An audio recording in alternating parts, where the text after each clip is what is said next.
করতে? উনি আমাকে একদিন বলে অফিসে যাইতে, মানে ওই দিন আমাদের অফ ডে ছিল। প্রায় 1 মাসের বেশি কারোর সাথে কথা বলতে পারতাম না। আমারই বান্ধবী, খুব ক্লোজ ফ্রেন্ড, ও মডেলিং করে অনেক। তো মডেলিং করে, ও আমাকে একদিন বলে যে তুমি তো আমার, ওর থেকে নাকি আমি সুন্দর, সবাই বলে, আমি জানি না। ও বলে যে তুমি কিন্তু করতে পারো কাজ। তো আমাকে কাজ করার কথা বলেও বলে যে তুমি যে কাজ করবা তোমাকে কিন্তু অনেক ওপেন হইতে হবে। উনি আমাকে বলে যে তোমাকে আমার খুব পছন্দ হয়েছে, তুমি মিডিয়াতে কাজ না করলেও তোমার মান্থলি একটা ইনকামের ব্যবস্থা করে দিব, তুমি আমার সাথে একটা ফ্রেন্ড হও, আমার একটা ফ্রেন্ড দরকার খুব, আমার হচ্ছে অনেক লোনলি লাইফ। আমার মাঝে মাঝে ইচ্ছা করে আমি ফ্যানের সাথে ঝুলে যাই, ফ্যানের সাথে ঝুলে যাওয়াটাই বেশি ইচ্ছা করে মাঝে মাঝেই। নামটা একটু বলতে হবে। জি, আমার নাম তান্নি প্রিয়া পিউ। পিউর বয়স কত? আমার বয়স 23 বছর। আর প্রিয় দর্শক এবং শ্রোতা, আপনারা যদি লাইফের এই অনুষ্ঠানে অংশগ্রহণ করতে চান, আপনারা জানেন যে আমাদের 3টা অনুষ্ঠান হয়, সবই লাইফ স্টোরি বেসিস। একটা হচ্ছে লাইফ, যেটা আসলে মাদার প্রোগ্রাম সব অনুষ্ঠান, আরেকটা হচ্ছে ব্র্যান্ডিং বাংলাদেশ, এবং আরেকটা হচ্ছে আপন ঠিকানা। সবগুলো অনুষ্ঠানই সোশ্যাল মিডিয়া কেন্দ্রিক, এবং এই 3টা অনুষ্ঠানই নিয়ে আসছে studio of creative arts limited. লাইফে যে কোনো ধরনের জীবন গল্পই আসতে পারে, যদি সেই গল্প থেকে বটম লাইন বা পুরো গল্পটা শোনার পরে যদি কোনো মেসেজ থাকে। ব্র্যান্ডিং বাংলাদেশে আপনারা জানেন যে সবই ইন্সপিরেশনাল স্টোরি।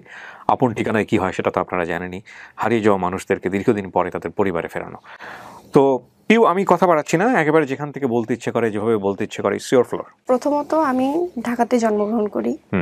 দেন আমি যখন ক্লাস 4-এ পড়ি তখন আমাদের মানে গ্রামের বাড়িতে আমার বাবা ওখানে আমাদের গ্রামে একটা বাড়ি করে, কারণ আমার দাদি অনেক বয়স্ক, তাকে তো দেখাশোনার জন্য তো একজন দরকার। গ্রামের বাড়ি কোথায় ছিল? কুষ্টিয়াতে। কুষ্টিয়াতে, ওকে। তো তখন আমরা গ্রামের বাড়িতে চলে যাই, গিয়ে ওখানে ক্লাস 5-এ অ্যাডমিট হই।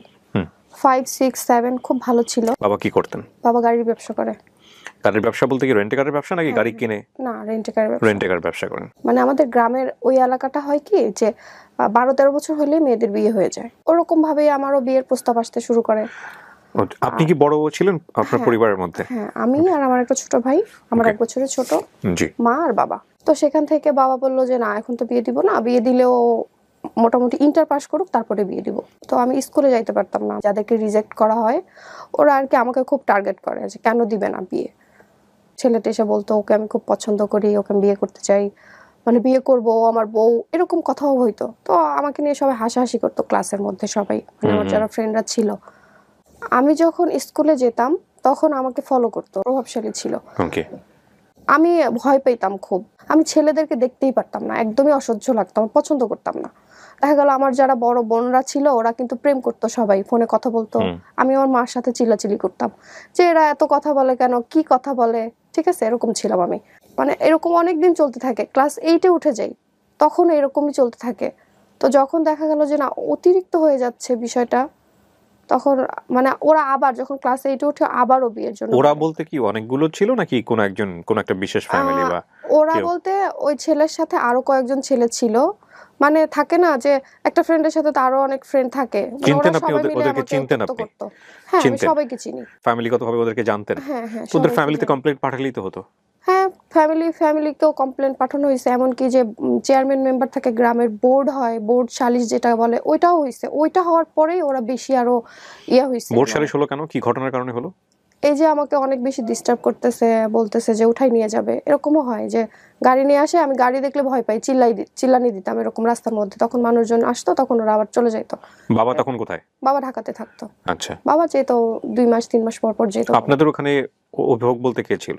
আমার মা ছিল না ওখানে, আসলে আমার অভিভাবক বলতে কেউ ছিল না, সবাই ঢাকাতে থাকে। সালিশের সিদ্ধান্ত কি হলো?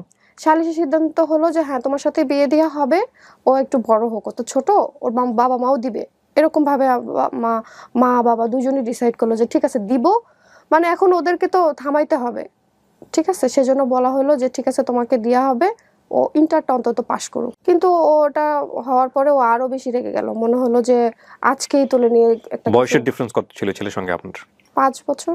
ও কি পড়তো তখন? আমি যখন 7, ও মনে হয় ইন্টার ফার্স্ট ইয়ার কি সেকেন্ড ইয়ার এরকম পড়তো। বলতো তুমিও তো ছোট, এরকম বোঝানো হয়েছিল বোর্ডে যে ও বড় হোক, তুমিও বড় হও। তারপরে ফ্যামিলি মানে মা বাবাও চাইতো যে না, ওরাও সাপোর্ট দিতে হয়তো, না হলে এত সাহস কেন, কোথায় পাবে। তারপরে এরকম হওয়ার পরে আমাকে তখন আর একা স্কুলে ছাড়তো না, আমি আমার বান্ধবীরা ছিল, মানে এলাকার যারা ছিল ওদের সাথে স্কুলে যেতাম।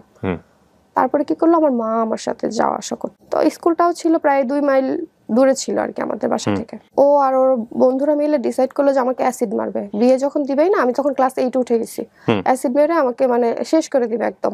ফ্রেন্ডরা ছিল, ওরা আমাকে বলতো, স্কুলে যখন যেতাম তখন ওরা বলতো যে পিউ তুই একটু কেয়ারফুলি রাস্তায় দিয়ে চলাফেরা করিস, ওরা কিন্তু এমনিতে ভালো না। আর আরেকটা আমাদের ওই এলাকাতে এরকম ঘটনা আরেকটা ঘটছিল এরকম, ঠিক আছে, যে মানে অ্যাসিড দিয়ে এরকম ওর আরেকটা ফ্রেন্ড এরকম হয়েছে, ঠিক আছে, কিন্তু ওই অ্যাসিডটা ওর গায়ে লাগে নাই। তারপরে কি হলো, আমাকে অ্যাসিড মারার কথা আমার ফ্রেন্ডরা বলতো, আমি কেয়ার করতাম না, ধুর কিসের অ্যাসিড কিসের কি। আপনি জানতেন অ্যাসিড মারার বিষয়টা কি? না, আমি এতও বুঝতাম না যে অ্যাসিড কি। কোন ক্লাসে তখন আপনি? ক্লাস 8 এ পড়তাম। ওকে, 2011-12 কাহিনী বলতেছি। তো আমি বলতাম দূর কিসের অ্যাসিড কিসের কি, এগুলা কোনো ইয়া না। পরে বলতো যে না তুই তাও আমার ক্লাসেরই ফ্রেন্ড, আমার বেস্ট ফ্রেন্ড ছিল, ওর নাম ছিল, ওর নামটা বললে সমস্যা নেই। তো ও বলতো যে তুই একটু কেয়ারফুলি, এমনকি ওকে পর্যন্ত মায়ের পর্যন্ত দিছে, ওর সাথে আমার অনেক মিল ছিল, মানে নোট দেয়া থেকে শুরু করে আমরা সব একসাথে করতাম। আমার একটা বান্ধবী ছিল, নাম ছিল, তারপর ওরা আমাকে বলতো। ওই দিন আমার আম্মু ছিল আমার সাথে। তো আমার আম্মু ছিল, আমার আম্মু মানে কি হয়তো উনি আরো বেশি ইমোশনাল ছিল, কিছু থেকে কিছু হলে খালি কেঁদে ফেলতো। হ্যাঁ, খুবই ইমোশনাল ছিল। সেদিন হচ্ছে মানে রাস্তা দিয়ে যাচ্ছিলাম আমি আর আম্মু, আমাদের গ্রামের ভিতরে তখন আর কি রাস্তার, এখন তো রাস্তাঘাট সবকিছু পাকা হয়ে গেছে, আগে এরকম পাকাও ছিল না। আরো মানুষ ছিল, বাট ওরা বাইক থেকে যখন অ্যাসিডটা মারে তখন একটা সাইড আমার মা আমাকে ধাক্কা দিয়ে যখন ফেলে দিল, তখন অ্যাসিডটা আমার মায়ের পায়ে পড়ছিল। মানে অ্যাসিডটা যখন দেয় আমার মাও সরে গেছে, বইগুলো হাতে ছিল, আমার কাঁধে তো ব্যাগই ছিল, আমাকে ধাক্কা মারে আমি পড়ে যাই। পড়ে যাওয়ার পরে কি হয়, আমার মার যেভাবে হোক পায়ে অ্যাসিডটা পড়ে। পড়ার পরে ওখানে অনেক মানুষজন, মানে আগুন ধরে যাওয়ার মতো অবস্থা এখানে। তারপরে আমাদের আবার ক্যানালের উপর দিয়ে যাইতে হইতো, তো ক্যানালের উপর নিচে আবার আমার মাকে সবাই মিলে ফেলে দেয় যে তুমি, তো খালের উপরে আশেপাশে তো অনেক বাড়ি থাকে, অনেক বাড়িঘর থাকে, সবাই মানে আমি চিল্লাচ্ছি, তো চিল্লাবো না, তো ওরকম আমার মাও অনেক চিল্লাইতেছিল তখন, মানে অনেক বেশি ভয় পেয়ে গেছিল। তারপরে আর ওরা মনে করছে হয়তো আমার গায়ে লাগছে, কিন্তু আমার গায়ে লাগে নাই। তারপরে সবাই যখন জড়ো হয়ে যায়, অনেক মানুষ যখন চলে আসে, তারপর আমার মাকে কি করলো, ওরা সবাই মিলে খালের মধ্যে ফেলে দিল, মানে তুমি খালের মধ্যে যাও। তারপর ওখান থেকে হসপিটালে নিয়ে যাওয়া হয় মাকে। তারপর ওখানে প্রায় 5-6 দিন মতো হসপিটালে ছিল। হাসপাতালে যখন মাকে নিয়ে যাওয়া হয়, তারপরে কি হলো, ওখান থেকে তো কোনো পুলিশ কোনো কিছুই না, কারণ তার গায়ে যদি অনেক বেশি ঝলসে যেত তাহলে হয়তো পুলিশ যেত বা ঘটনাটা কি হয়েছিল ওইটা হয়তো দেখতো, তখন তারা দেখে নাই। তারপরে আমরাই থানাতে যখন কেসের জন্য যাই, ওখানে আমাদের কেসটা নেয়নি তারা। আচ্ছা, তারপরে ওখান থেকে আমরা কোর্ট কেস করি, কোর্টে তো কেস নিবেই। তো কোর্টে যখন কেস করি, কোর্ট কেস করার পরে ওদের মামলার আসামি কি হয়, ওই ছেলেটাকে দেন? হ্যাঁ, ওই ছেলেটাকে হয়। দেখেছিলেন আপনি যে ওই ছিল? হ্যাঁ, ওকে, ওই ছিল, ওর ফ্রেন্ড, ওদেরকে সবাইকেই তো চিনি অনেকদিন ধরে, তো প্রায় 1-1.5 বছর ধরে তো আমাকে। একই স্কুলে পড়তো কি? একই স্কুলে পড়তো? হ্যাঁ হ্যাঁ, একই স্কুলে। স্কুলের টিচারকে আপনারা ইনফর্ম করেন না এই বিষয়গুলো? হ্যাঁ, স্কুলের টিচাররাও জানতো, সবকিছুই জানতো, কিন্তু এত দূর গড়াবে তারা তো সেটা জানতো না। কোর্ট কেস হওয়ার পরে ইপটিজিং এর এন্ড নারী ও শিশু নির্যাতনের একটা কেস হয় ওইখানে কোর্টে। ওকে তো বাসা থেকে নিয়ে আসে পুলিশ গিয়ে। পুলিশ যে নিয়ে আসার পরে, ওর বাড়ি আর আপনার বাড়ি কত দূর ছিল? স্কুলের, ওর বাসাটা ছিল স্কুলের সাথেই। হ্যাঁ, মানে আমি ডিসটেন্সটা জানতে চাচ্ছি। 2 মাইল ডিসটেন্স ছিল। ওকে গিয়ে পুলিশ ধরে নিয়ে আসে। আচ্ছা, তারপরে পুলিশ যখন ধরে নিয়ে আসে তখন আর ও তো সবাইকে বলতো যে ও আমার বউ, এরকম ভাবেই বলতো। ও যখন কোর্টে ছিল, থানাতে ছিল, মানে জেলে যেটা বলে, তখনও আমার স্কুলে যখন আমি যাইতাম আমাকে নিয়ে সবাই খুব হাসাহাসি করতো। মানে ওই তখন থেকে আমার ডিপ্রেশনটা শুরু হয়। 1 মাস মতো মনে ছিল, যাই হোক মোটামুটি জেলে। তারপরে তো যে ওর বাবা তো প্রভাবশালী, যাই হোক নিয়ে আসে বের করে, আরো মানে তখন তুলে নিয়ে যাবে, আরো ক্রেজি হয়ে যায়। হ্যাঁ, আরো ক্রেজি হয়ে যায়, তুলেই নিয়ে যাবে। জেল তো খেটেছি, সুতরাং আর কি জীবন আর কিছুই না, যা আছে দেখে ছাড়বো। তখন এই ঝামেলা হতে হতে আমি ক্লাস 9-এ উঠে গেলাম। 9-এ উঠে যাওয়ার পরে আমার বাবা বললো যে না বাবা, তোমাকে আর আমি গ্রামে রাখতে পারবো না, যেভাবে হোক তোমার ঢাকায় নিয়ে আসবো। তখন আমার মা সহ, আমি সহ, আমার ছোট ভাই সহ আবার ঢাকাতে মানে চলে আসি। হ্যাঁ, ঢাকাতে আসার পরে আর ওরা ঢাকাতেও আসার করছে অনেক বেশি, বাট ওটা ওরা অ্যাড্রেসটা জানতো না। ক্লাস 9-এ আবার অ্যাডমিট করে দেয় বাবা। মোটামুটি সুন্দরভাবে চলছিল সবকিছু। ক্লাস 10-এ যখন উঠি তখন আমার মায়ের একটা কিডনি ফেইলিওর আসে, মানে মা অনেকদিন ধরে সিক, অসুস্থ। মায়ের একটা কিডনি ফেইলিওর আসে, একটাতে পাথর, তো ডক্টর বললো যে একটা কিডনি ফেলিওর হলে মানুষ বাঁচে, কিছু হয় না, বাট ওনার যে আরেকটা কিডনিতে স্টোন আছে ওইটা অপারেশন করতে হবে। বাবা না আসলে বুঝে নাই, যদি ওনাকে ইন্ডিয়ায় নিয়ে চলে যেত তাহলে হয়তো একটা কিছু ভালো হইতো, আমরা হয়তো ভালো কোনো রেজাল্ট পেতাম। তো তখন কি হলো, ও পিত্তিতেও আবার পাথর ছিল। তো আমার মার কথা হচ্ছে যে অপারেশন যখন করবই তখন দুটো একবারেই করে ফেলি। তখন ডক্টর বলল যে হ্যাঁ কিডনিটা হচ্ছে কেটে করতে হবে, আর মানে পিত্তিটা হচ্ছে ফুটা করে যেটা বলে ওইটা করে করতে হবে। আমার বাবা একদমই রাজি না, তার অপারেশন করাবে না। অপারেশন করাবে না কারণ বাবা অনেক ভয় পায়, ঠিক আছে। তো আমার মা খুব জেদ ধরলো যে না আমার অপারেশন করাতেই হবে। মানে ওনার তো অনেক অসহ্য, মানে ওনার যন্ত্রণাটা তো আমরা বুঝতেছি না, উনি অনেক অনেক অনেক দিন সাফার করছে, অনেক দিন কষ্ট করছে। অপারেশনটা হয়, অপারেশনটা হওয়ার পরে সব ভালো, সব কিছু বাসায়ও নিয়ে আসা হয় তাকে। তারপর থেকেই সে কিছু খেতে পারে না, তার অনেক অসুবিধা, পেটটা ফুলে গেল হঠাৎ করে। ফুলে যাওয়ার পরে যেই ডাক্তার অপারেশন করে সে রেফার করলো ঢাকা মেডিকেল নিয়ে যেতে হবে। ঢাকা মেডিকেল নিয়ে যাওয়ার পর সাথে সাথে তার আইসিইউতে অ্যাডমিট করে নেয়। কিছুই বললো না। প্রায় অপারেশনের প্রায় 1 মাস পরে আমার মা মারা গেল। অপারেশনের 1 মাস পরে মা মারা গেল। আপনি তখন ক্লাস 9-এ? হ্যাঁ তখন ক্লাস 9-এ।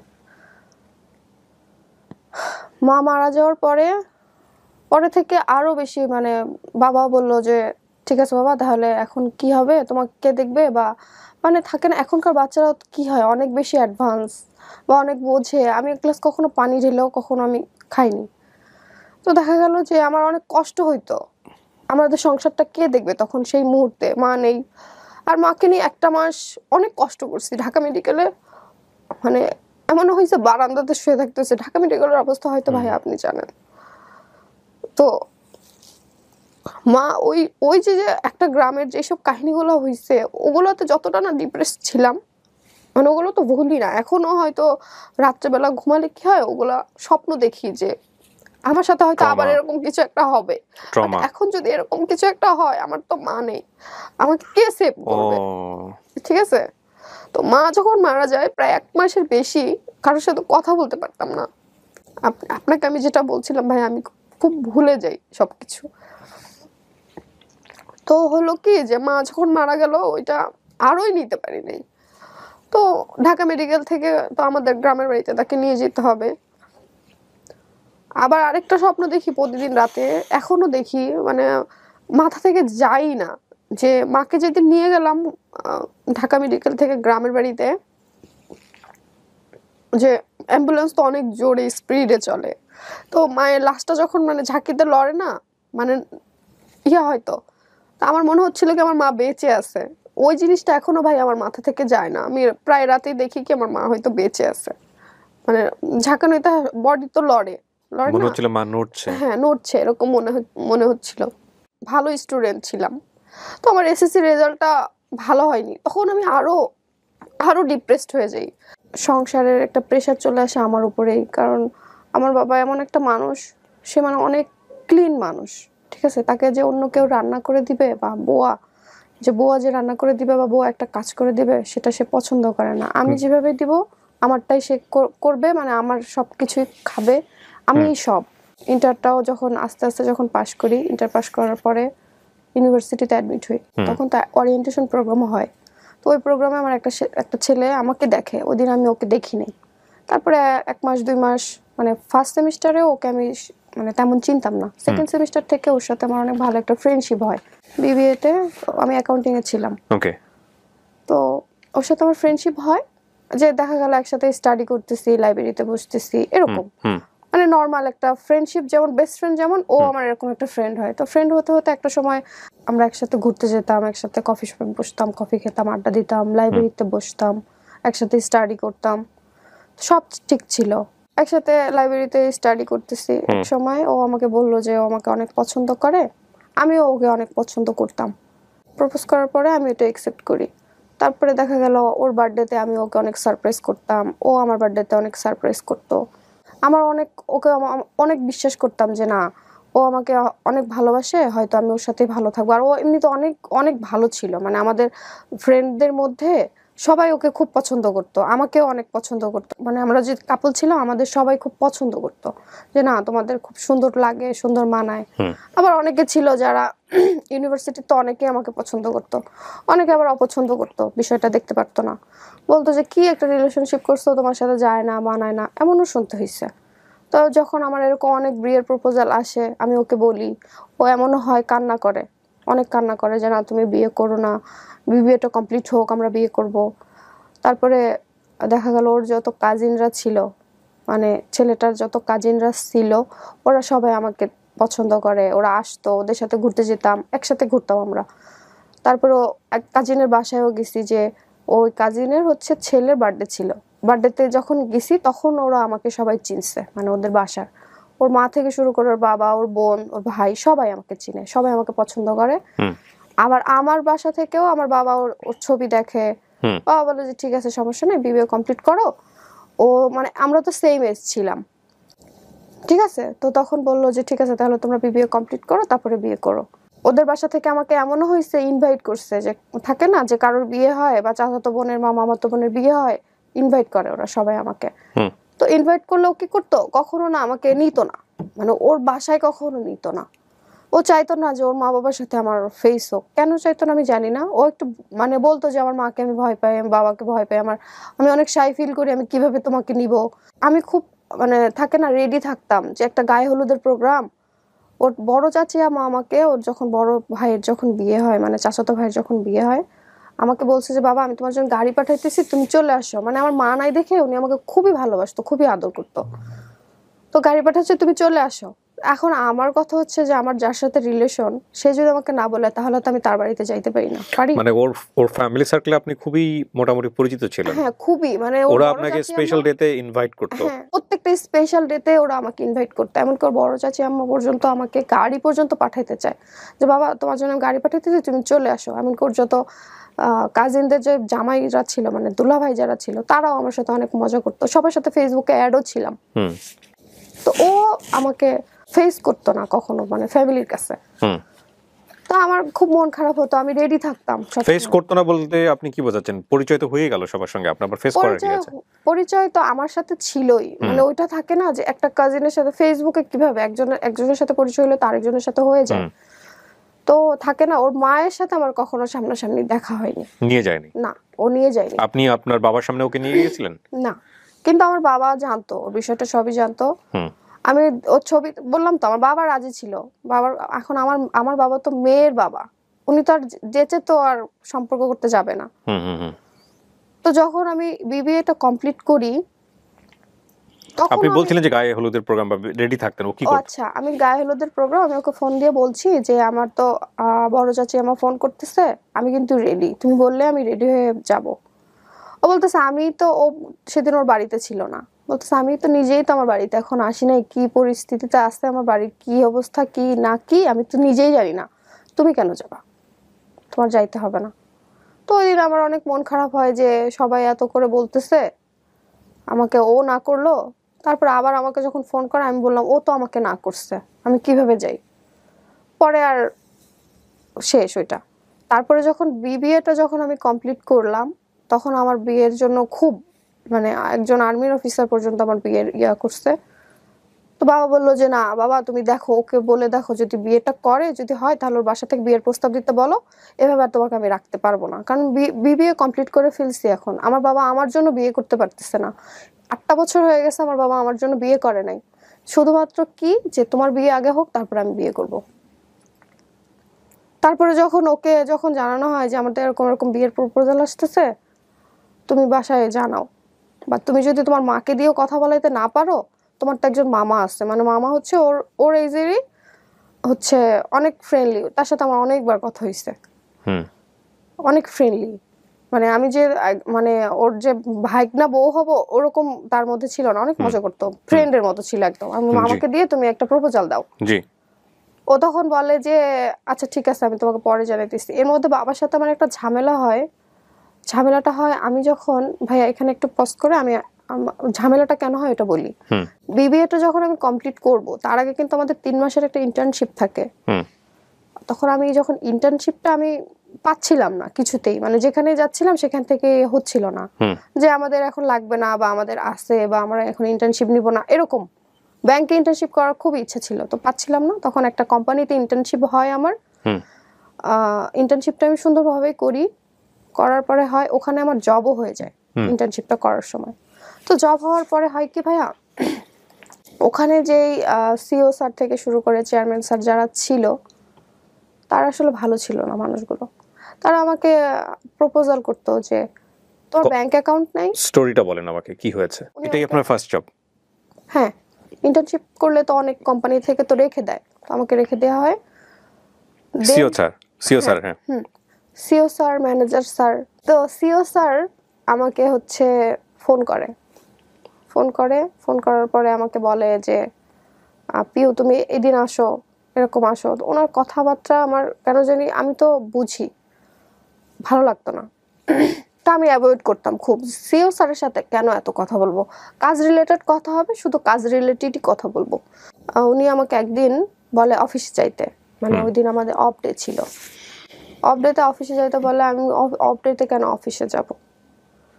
তো আমার বাবা মানে এমন একটা পার্সন, উনি হচ্ছে আমি অফিসে যাইতাম, উনি কিন্তু আমাকে অফিসে নামাই দিয়ে আসতো, আবার অফিস ছুটি হলে আবার নিয়ে আসতো। বাবা তো জেরা করতেছে যে তুমি অফ ডেতে কেন অফিসে যাবা।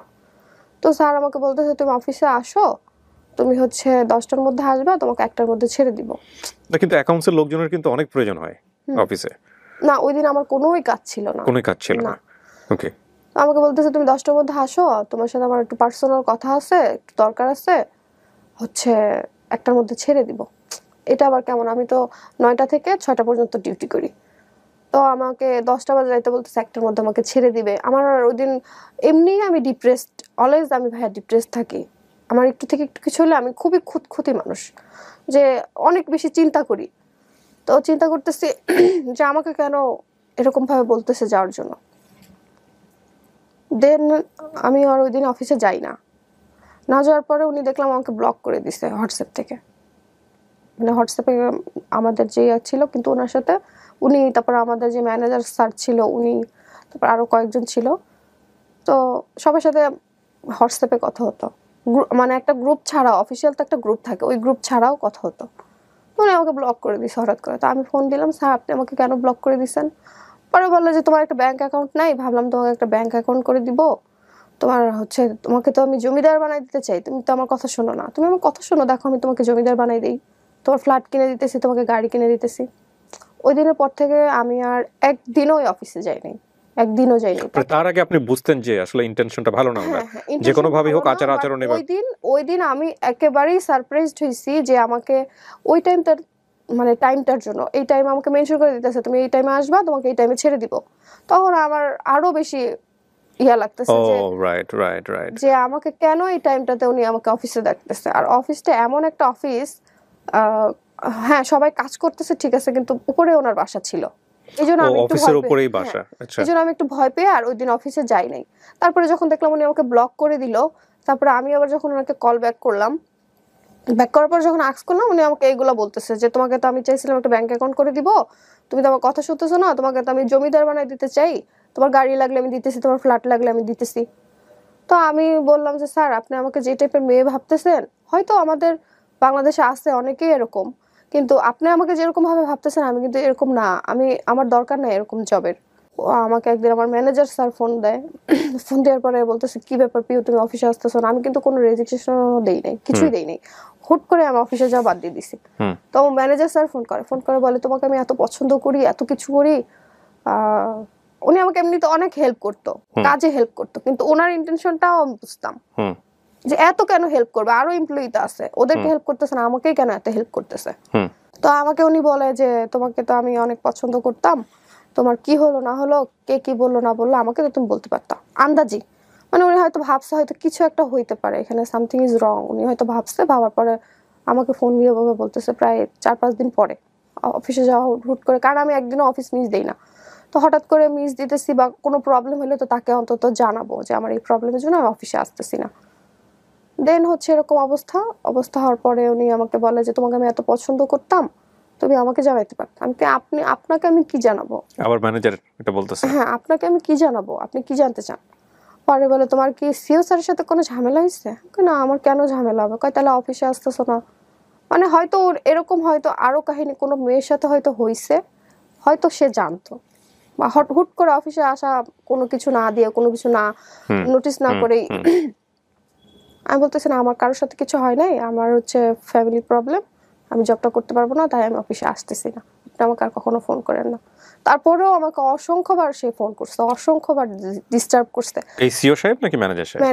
ম্যানেজার সিও তো আমাকে ব্লক করেই দিল সাথে সাথে, হোয়াটসঅ্যাপ থেকে করার পরে আমি যখন কথা শেষ করলাম উনি আমাকে ফোন থেকেও ব্লক করে দিল, মানে আমি তো ওনার প্রপোজালে রাজি না। দেন হচ্ছে ম্যানেজার আমাকে খুবই ডিস্টার্ব করছে কিছুদিন। তারপরে আমি যখন আপনি দেখলাম, কার সাথে শেয়ার করতেন এই বিষয়গুলো যখন এই যে ডিস্টার্বটা হচ্ছে? বয়ফ্রেন্ডের সাথে শেয়ার করতে পারতেন, বা আমি আপনার এগুলো বাবার সঙ্গে? কখনো কারোর সাথে শেয়ার করি নাই, কখনোই করি নাই। এটা তো আরো বেশি ডিপ্রেস করে মানুষকে। হ্যাঁ, আমি শেয়ার করতে পারি না। কেন বাবার সাথে সম্পর্কটা ছিল না যে বাবা আমার সাথে এরকম হচ্ছে? বাবার সাথে সম্পর্ক ভালো বলতে, বাবার সাথে তো আপনার সাথে আমি যেভাবে মানে সবকিছু বলতেছি, বাবার সাথে এরকম বলি নাই। বাবাকে বলছি বাবা আসলে আমাদের সিও স্যার ভালো না, বা ওনারা হয়তো আমাকে যেভাবে হয়তো ওনারা আমাকে খারাপ মেয়ে ভাবছে, বাবাকে এভাবে বলছি, সেজন্য বাবা আমি জবটা করতে পারলাম না, আমি জবটা করব না। আর ওখানে হয়তো কি যে আরো যারা এমপ্লয়ি ছিল ওরা 18K হয়তো স্যালারি পেত, আর আমাকে ওরা 22 দিত।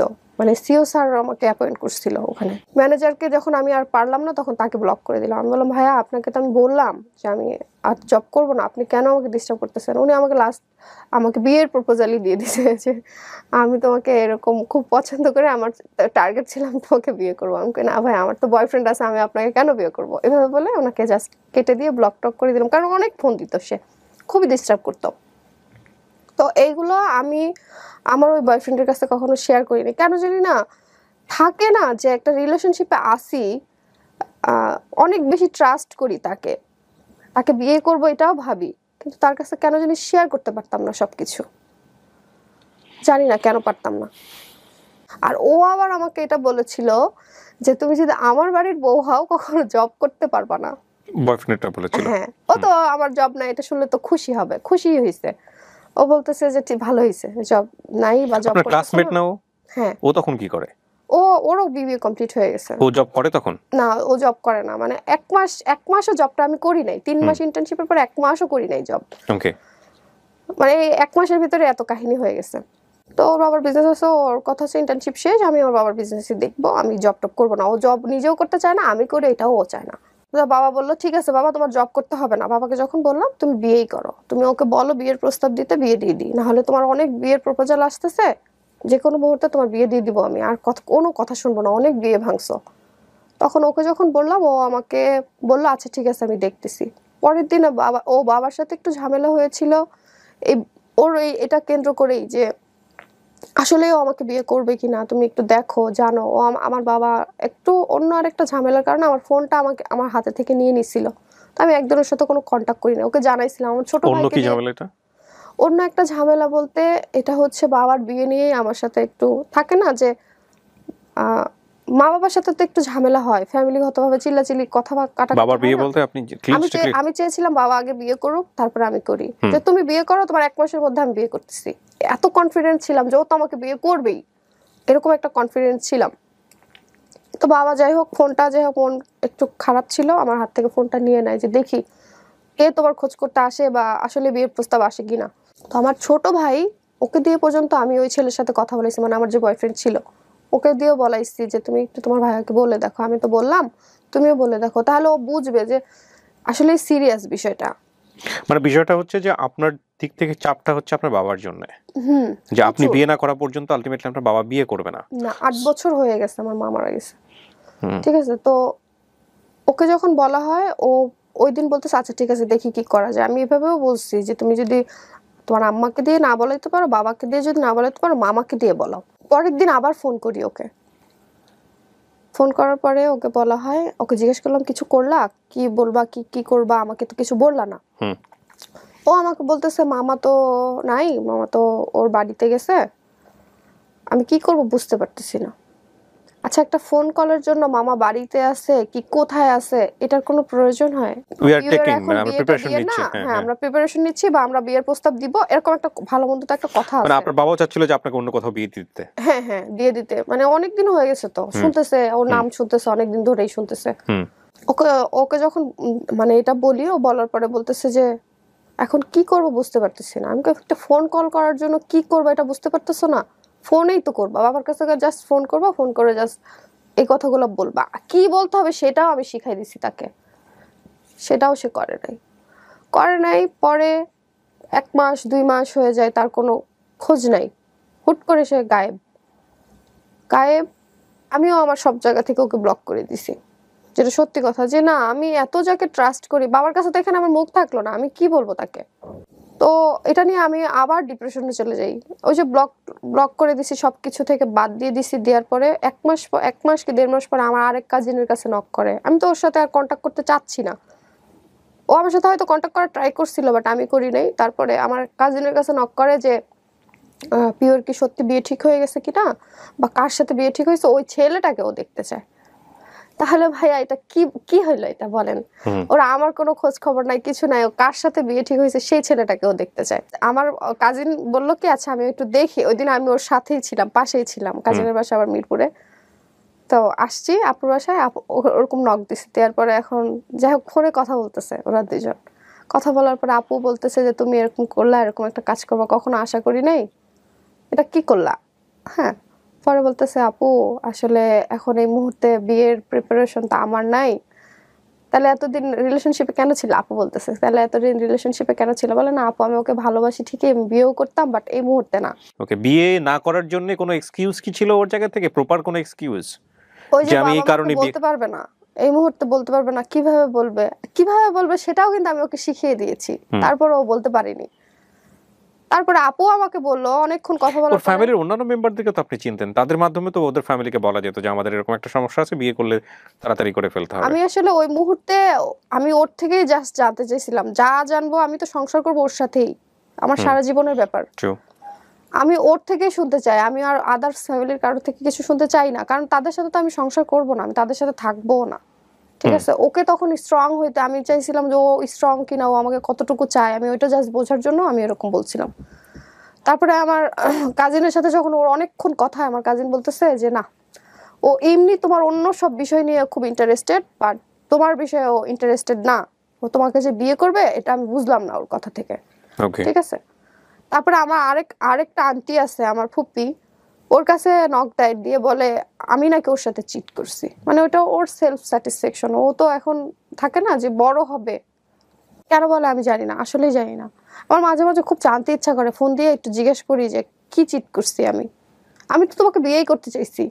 তারপরেও ভাইয়া আমি হয়তো 5-6 মাস পরে আমি একদিন ফোন দিছি বা ওই ফোন দিছে, যাই হোক যেভাবে আমাদের কথা হওয়ার পরে ওকে আমি একই কথা জিজ্ঞেস করি, তুমি কি আমাকে বিয়ে করবা?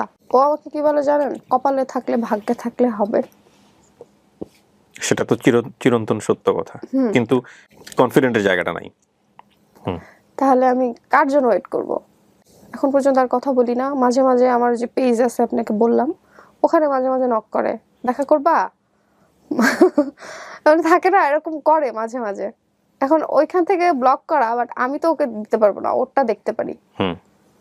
তো যাই হোক এই পর্যন্তই আসি। আমারও যে আন্টিদেরকে কাজিনদেরকে সবখান থেকে সবাই ব্লক করে দিছে, কারণ ও তো সিরিয়াস না, বা আমার জন্য ওদের সাথে একটা সম্পর্ক তো ছিল। আপনি বিয়ে করছেন না কেন? ওকে বাদ দিয়ে বিয়ে করে ফেলেন। হ্যাঁ বিয়ে করব খুব তাড়াতাড়ি বিয়ে করে ফেলবো। আর হচ্ছে পরেও ভাইয়া আমি আরো জবে ট্রাই করি। হ্যাঁ, এখন পর্যন্ত আমি জবে ট্রাই করতেছি। আর জব হয়নি ওই যে নাকি একই রকম এক্সপেরিয়েন্স? দুর্ভাগ্যক্রমে হয় কি যে জব হয়, মানুষগুলো ভালো পাই না, আর যদি মানে হয়ই না, যদিও হয় মানুষগুলো ভালো পাই না। ভাই আমি হচ্ছে ডিপ্রেসড, আমার ব্রোকেন হার্ট ওই তখন থেকেই, মানে আমার মা মারা যাওয়ার আগে থেকে যে ওই যে একটা শুরু হয়েছে, ওইটা মানে এখন পর্যন্ত শেষ হয় নাই ভাই, আমি ওইটা নিয়েই এখন পর্যন্ত আসি। নায়িকা হওয়ার খুব ইচ্ছা ছিল, নায়িকা বলতে হট ড্রেসের যে নায়িকা, ওরকম নায়িকা হওয়ার ইচ্ছা ছিল না কখনোই। যে মেহের আফরোজ শাওন, নুসরাত ইমরোজ, তিশা, যারা অ্যাক্টিং গুলো করে, যে শাড়ি পরে গ্রামের মেয়ে, মুখে কালি টালি মাখা অবস্থাতে যেই শুটিং গুলো হয়, যে মুভিগুলো টেলিফিল্ম গুলো হয়, ওগুলোর খুব ইচ্ছা ছিল ওরকম অ্যাক্টিং করব। আমারই বান্ধবী খুব ক্লোজ ফ্রেন্ড, ও মডেলিং করে অনেক। তো মডেলিং করে, ও আমাকে একদিন বলে যে তুমি তো আমার, ওর থেকে নাকি আমি সুন্দর সবাই বলে, আমি জানি না। ও বলে যে তুমি কিন্তু করতে পারো কাজ। তো আমাকে কাজ করার কথা বলেও বলে যে তুমি যে কাজ করবা তোমাকে কিন্তু অনেক ওপেন হইতে হবে। আমার আরেকটা ছেলে ফ্রেন্ড আছে, ও করে, ও মডেল। ও আমাকে না করতো যে না আপনিও তুমি এইসব ভূত তোমার মাথায় নেওয়ার দরকার নাই, তুমি এমনি ঠিক আছো, এমনি থাকো। ও আমার বান্ধবীটা আমাকে খুবই ফোর্স করে যে না তুমি করো, তুমি অনেক ভালো করতে পারবা, এই সেই হ্যান ত্যান। তা আমারও একটা সময় থাকে না যে কথায় কথায় একটা কথা যদি আমি আপনাকে 100 বার বলি তাহলে আপনার কিন্তু একবার হলেও ইচ্ছা হবে যে আপনার নিজের মধ্যেও কিন্তু এটা ছিল যে না আপনি একটা সময় নায়িকা হবেন। আমি যখন বললাম যে আচ্ছা ঠিক আছে আমি করবো, তখন আমাকে বলে যে পিও মিডিয়ার কাজ মানে কিন্তু অনেক ওপেন হইতে হয়। আমি ওপেন মানে কি, ওপেন হওয়া মানে তো হচ্ছে শর্ট ড্রেস হট ড্রেস এগুলো পারবো না, এত শর্ট ড্রেস হট ড্রেস পরতে পারবো না। আমার কাছে অ্যাক্টিং মানে হচ্ছে শাড়ি, মুখে কালি থাকে না আগেকার দিনের যে টেলিফিল্মগুলো হতো, ওরকম। কে দিবে তোমাকে ওরকম কাজ? ওরকম কাজ না, তোমাকে আগে মডেলিং এ যাইতে হইলেই আগে তোমাকে শর্ট ড্রেস হট ড্রেস পরতে হবে, না হলে নায়িকা হতে পারবা না। আমি বললাম যে না তাহলে দরকার নাই। তারপরেও একটা ডিরেক্টর আমাকে ফোন করে, মানে ফেসবুক থেকে হোক বা যেভাবে হোক, আমার ছবি, ডিরেক্টরের নাম বললে হয়তো অনেকে চিনবে, অনেক ভালো একজন ডিরেক্টর আমাকে নক করে। নক করার পরে উনি আমাকে একদিন তার অফিসে ডাকে, যাওয়ার কথা বলে। তো যাওয়ার কথা যখন বলে উনি আমাকে বলে যে তুমি সন্ধ্যায় আসো। তো উত্তরা থেকে যেখানে আমাকে যাওয়ার কথা বলে অনেক ডিস্টেন্স, তো আমি যাব কিভাবে? যাই হোক, বাবা তো কখনোই সাপোর্ট করবে না, এই বিষয়টা অন্তত সাপোর্ট করবে না। তো বাবাকে বলার সাহসও পাচ্ছি না যে কথাগুলো বাবাকে বলবো। তারপরে এটা বলি নাই কখনো, এখন পর্যন্ত হয়তো এই শোটা দেখার মাধ্যমে হয়তো বাবা জানবে যে আমার নায়িকা হওয়ার ইচ্ছা ছিল। তার আগে এইটা আমি আসলেই শেয়ার করিনি কখনো তার কাছে। তখন আমি আমার ওই যে ছেলে ফ্রেন্ড ওকেও জানাই। তো আমার বান্ধবীটা তো অনেক খুশি যে ঠিক আছে চলো যাই, আমি যাব তোমার সাথে। তো আমার ফ্রেন্ডকে যখন আমি জানাই, ও আমাকে বললো যে পিও তুমি সন্ধ্যায় কেন যাবা? তুমি বলো দুপুরের পরে বা বিকেলে, এই টাইমটাতে যাও। সন্ধ্যায় তুমি কখনো কোথাও যাও না, আর এত দূর তুমি উত্তরা থেকে এত দূরে যাবা, আবার উত্তরা ব্যাক করবা, তুমি রাত 2টা 3টা বেজে যাবে, তুমি বাসায় ঢুকতে পারবে না। ওই দিন আর আমি যাইনি। তো যাই হোক, ডিরেক্টরের সাথে আমার ফেসবুকে মেসেঞ্জারে অনেকদিন কথাবার্তা হওয়ার পরে দেখলাম যে না উনি আমাকে আসলেই হট ড্রেস, তারপরে শর্ট ড্রেস, এই টাইপের কি টাইপের ড্রেস পরতে হবে ওইসব ছবি পর্যন্ত উনি আমাকে পাঠায়, এই টাইপের মডেলিং করতে হবে। পরে দেখলাম না আমার পক্ষে এগুলো আসলেই পসিবল না। তারপর একটা পর্যায়ে উনিই আমার ফ্রেন্ড হইতে চায়। উনি আমাকে বলে যে তোমাকে আমার খুব পছন্দ হয়েছে, তুমি মিডিয়াতে কাজ না করলেও তোমার মান্থলি একটা ইনকামের ব্যবস্থা করে দিব, তুমি আমার সাথে একটা ফ্রেন্ড হও, আমার একটা ফ্রেন্ড দরকার খুব, আমার হচ্ছে অনেক লোনলি লাইফ, এই সেই হাবি জাবি। দেখেন ভাই, মানে আমার কথা হচ্ছে ভাই, আমি জানি না, আমার লাগতাই মনে হয় এরকম। আপনি যেখানেই যাচ্ছেন সেখানেই সামহাউ আমি হয়তো একটা ভালো মানুষ বা একটা ভালো কাজ করব এরকম সুযোগটা আমি আসলেই পাচ্ছি না। আমি বিবিএ কমপ্লিট করেছি, শেষ হয়েছে আমার 2020-এ। 2020-এ তারপর আপনি আর মাস্টার্স করেননি? না, মাস্টার্স করিনি কেন ভাই, এখানে আরেকটা জিনিস শেয়ার করি। আমার এক আন্টি, ও কিন্তু ইন্টারও পাস করেনি, ও কিন্তু 16,000 টাকা স্যালারিতে জব করে, কিছুই জানে না, কিছুই মানে। তাও ও হচ্ছে 2011 না 2005-এ সম্ভবত ওর এসএসসি। তাহলে ও যদি 16-17 হাজার টাকা স্যালারি, ওর নাকি ওভারটাইম দিয়ে 20,000 টাকা নাকি ও ইনকাম করে মান্থলি।